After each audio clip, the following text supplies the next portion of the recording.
So, Blackmagic just released their firmware update for the Blackmagic Pocket Cinema Camera 4K. I thought this would be such an awesome thing to do, a review of the firmware. And then I realized that it has some issues. Bummer.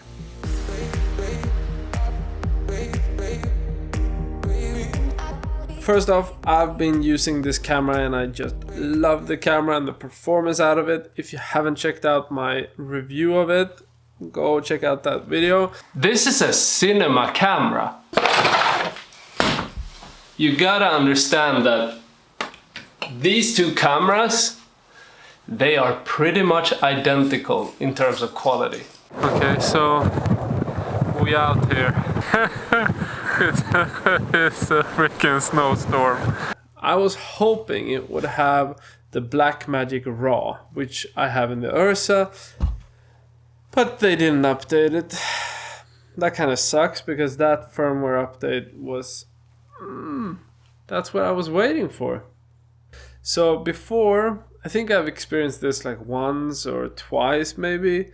All of a sudden my monitor, which is an Icon VL35, a cheap monitor, but still it should work. As soon as I updated the firmware, it doesn't show the image sometimes. So before I started recording this, I had like, in 5 minutes, it happened probably at least 4 times. And now, like it just happened again. So I don't even know like what's going on, but the only thing that I managed to fix it with was unplugging the HDMI cable and putting it back in. So I tried to shut the camera off, I tried to shut the monitor off, nothing happened. I had to just remove the cable and plug it in again and then it was fine. That is very annoying. If I would have to do that forever and ever and ever, this camera would suck so much more than it has to. Another thing that I think is hopefully good is the audio, because they updated the 3.5 jack to be better. It was reading like 6 decibels too low before, and I think there was some issues with just the quality of it. I thought I would make a little bit of a review of the Deity V-Mic D3.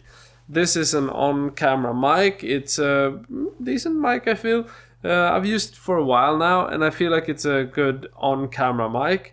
But before, the Blackmagic Pocket Cinema Camera was rated like 6 decibels lower or something in terms of how they did the line input.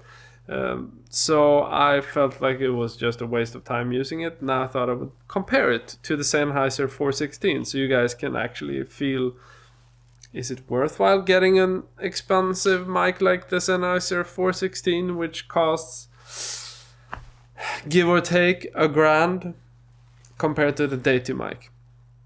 I prefer the XLRs. I think they're more reliable. I like the sound of the mic. That's a big thing. Like, it is a sweet sounding mic. It's also much more directional. You won't get as much noise on the sides or from the back and that sort of thing. But the Deity mic, which you're hearing right now, it's a decent mic.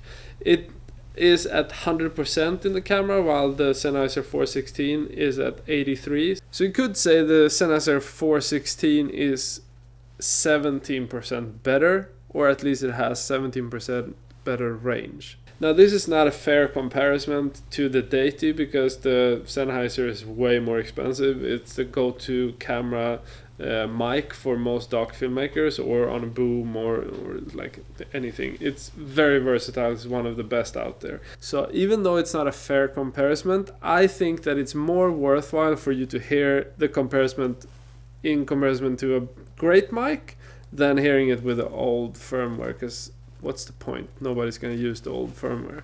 So hopefully you can kind of feel if this is a mic that's worthwhile, if this port is good enough for you to use, because it's all about how you hear it, right? So even though the rest of this video is sound mixed, this is not. So this is the Deity mic. I've used it for a while. I've shot some vlogging stuff with it. I've been riding my bike. It's a great mic, and in this review of this new firmware, I might as well review the Deity mic, and I think it's a great on-camera mic for the 3.5 jack, but it has a little bit flimsy mount that drops off sometimes for some weird reason that I don't like, but the quality of the mic is pretty good outside of that. So Which mic did you feel was the best? Now we're back to the sound mix stuff, and I just feel like this was interesting to hear. And now back to the review of the camera firmware outside of the mic review that we just did. Added support for pixel remapping in camera. I don't really know how much of a deal that is actually. Added 2.5 monitoring frame guide. For me, that's not a big thing, but that's just a frame guide. Improved media formatting user interface. I don't know, for some people this will be a downgrade because you actually have to hold your finger in for 3 seconds to format the card. It is a safety thing, and I think it's probably good as long as you get used to it. But I feel that there's a little bit of too many clicks to get the cards formatted.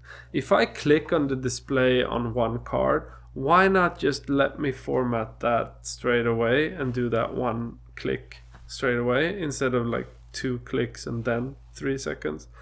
Takes a long time. No, it's not a huge deal, but it is a little bit of a deal breaker. Improved audio monitoring latency performance. This I haven't realized before, but if that was an issue, then good that you fixed it. But I might have hearing problems or something. That's basically if you have your headphones on and there's latency problems in terms of how you're hearing things, or out of sync, for instance. It could be milliseconds, probably is milliseconds. So I think most people wouldn't have realized it. Improved autofocus. I feel like it's a little bit better and a little bit more snappy. I don't know, I have to try it more. It's not something that I use a lot, but maybe if you have a gimbal situation, it would be a good thing to have and just push that screen and autofocus. Maybe. I don't use autofocus, if you didn't know. I hate autofocus. It's unreliable.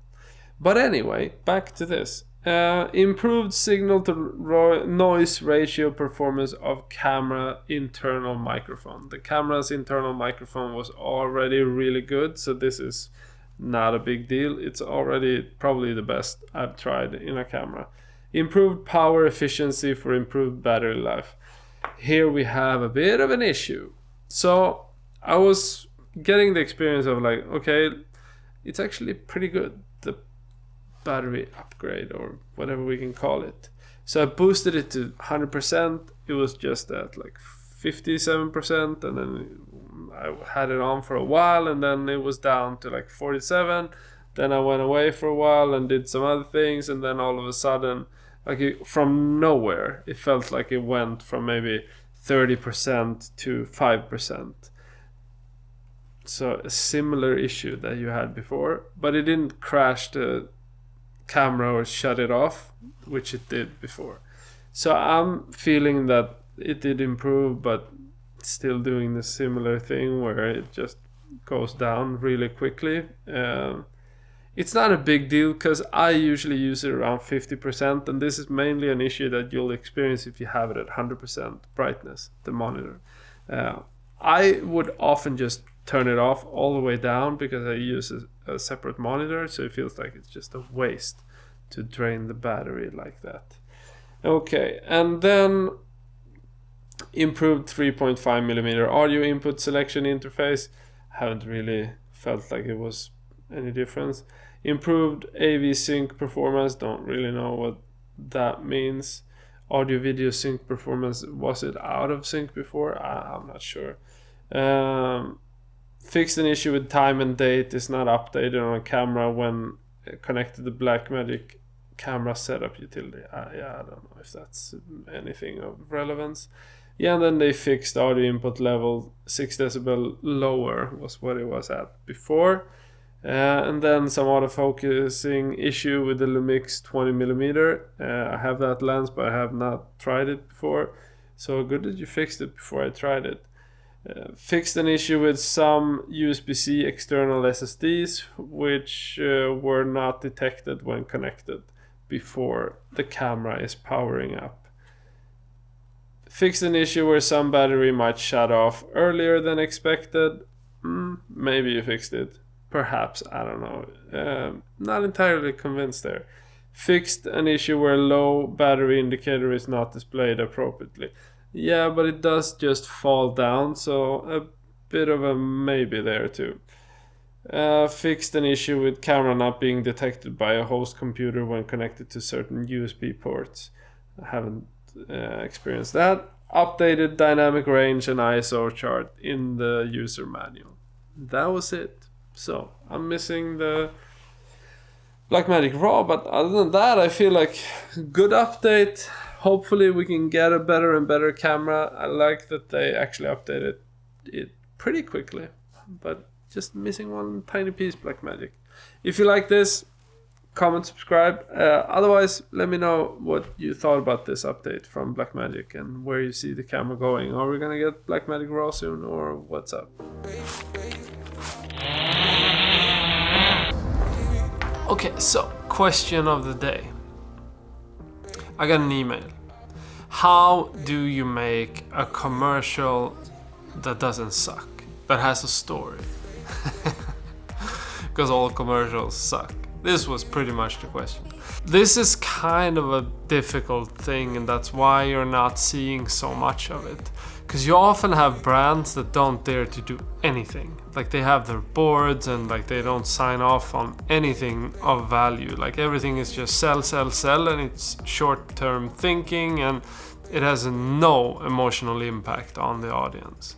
And if you want them to sign off on an ID that is actually pretty damn good and has an emotional impact on an audience and actually makes sense in terms of being a work of art, then you have to start with learning the brand.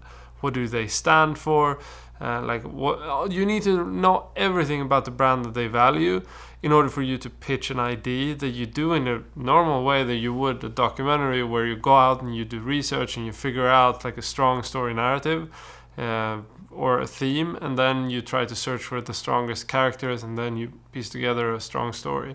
In order for you to be able to maneuver that, you need to learn what the limitations are in terms of the brand. So we're doing a commercial now, which I can't say that much about because it's not coming out until the end of the year, and we're doing a couple of films. This is what we did in Iceland, and it's what we did in Turkey, and it's what we're going to do soon in a different country. That whole project is probably the only project that I feel is pretty close to what I would do if I did a short doc. The reason why it's so close to what I usually want to do but is never allowed to do is simply because I spent a lot of time in the research phase to figure out an idea that actually was both in line with the brand, because that's the biggest issue, and then also like set the bar so high for myself in terms of the story and where I would go and do these stories, that it actually is something that has the depth that my normal projects would have. And it has a complexity and all that. Now, I would say though, that you're never gonna get like a director's cut type of cut when you're working with brands. You're always gonna have to compromise, because there is not a brand out there that actually dares to be like the type of raw and unfiltered storyteller that you need to be in order for like winning festivals and being somebody that actually makes a difference in the end in the industry. So don't expect that, but expect to actually be able to tell stories that emotionally impacts people. If you can align the story with the brand, then that's how you can do it. But it all comes down on you to do it, because they don't care. They don't want to tell like good stories. That's not what they are interested in. So if you're interested in doing that, you need to start with learning the brand and understanding what they stand for, so you can come up with an idea that they would sign off on, but without thinking that like, oh, this is such a strange idea that this director is trying to make, while they want to do something else, like sell t-shirts or something. So it all comes down to understanding the brand, and then from that you can pitch anything, I would say, as long as it fits into that. But it really is demanding a lot on you before you even have the job. When you're pitching something, like I spent a good part of this summer just preparing a pitch for this project that we're making. And that was just because I felt like this was our chance to make a project that is exactly the way that we want to do it with brands. And we'll see if it succeeds, but first film is finished, second film is soon finished, third film hopefully sometime. But yeah, we're filming behind the scenes of all this, so you'll see this sometimes this year or so. Okay, bye bye guys. You can fly with this Leatherman here, which can be kind of handy when you want to remove things. Because who moves around with coins anymore? That used to be my go-to thing. And you want this to be sturdy, so that's why you need something like this. And this is just perfect.